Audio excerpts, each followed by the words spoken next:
Night of the Hunter was released in 1955 and directed by Charles Laughton, Robert Mitchum, and Terry Sanders. The cinematography was by Stanley Cortez, and we will be focusing heavily upon these aspects. Before diving into the cinematography, I'm going to give you a short overview of the characters and the summary of the plot. The man looking at his son is Ben Harper. Ben Harper, at the beginning of the film, had stolen money from a bank to provide for his children, John and Pearl.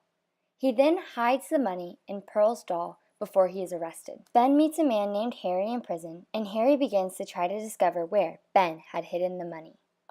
When Ben is hung, Harry attempts to be close to the family through marrying Ben's widow. He then begins to interrogate the children on where the money is hidden.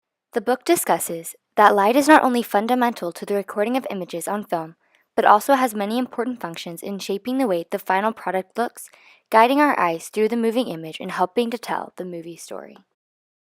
Through highlights, light calls attention to shapes and textures, and through shadows, it may mask or conceal things. In Night of the Hunter, there are many highlights and shadows that come together to display a story that the characters themselves might not say. For example, throughout most of the movie, Harry is seen in the shadows. His face is in the dark while the other characters are mostly in the light.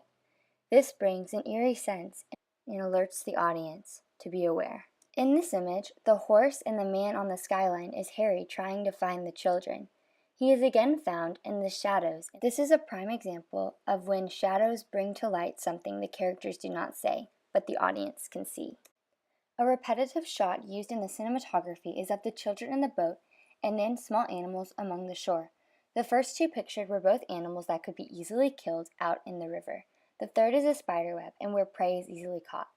The repetitive nature reminds the audience of the children being helpless like these small animals and practically caught in the web like the one on the screen. Many different shot types were used during this film.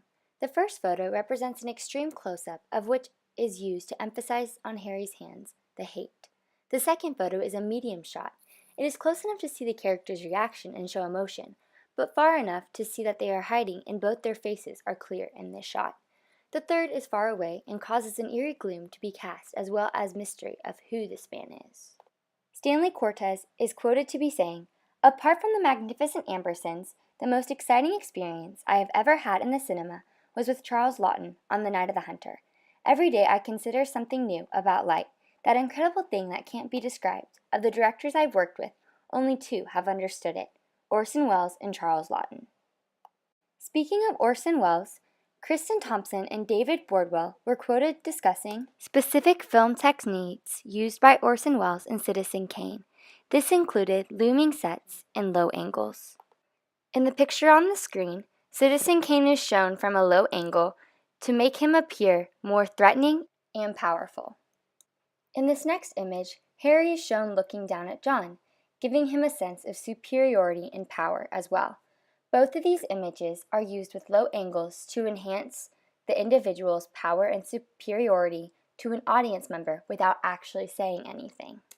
In conclusion, Night of the Hunter is an excellent example of both beautiful cinematography and a great plot. The most exciting part is that some of the plot is not told with words, but is told with the highlights and the shadows and the different angles used in the cinematography.